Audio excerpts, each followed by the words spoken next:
شروع اللہ کے نام سے جو سب پر مہربان ہے۔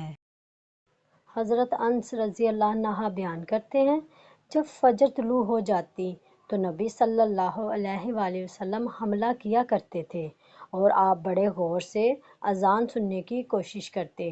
اگر آپ اذان سن لیتے تو حملہ نہ کرتے ورنہ حملہ کر دیتے۔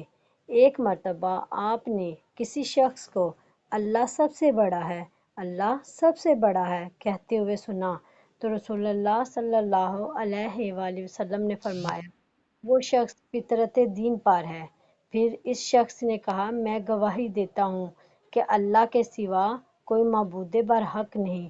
تو رسول اللہ صلی اللہ علیہ وآلہ وسلم نے فرمایا، تم جہنم سے آزاد ہوگے۔ بعض صحابہ نے اسے دیکھا تو وہ بکریوں کا چرواہا تھا۔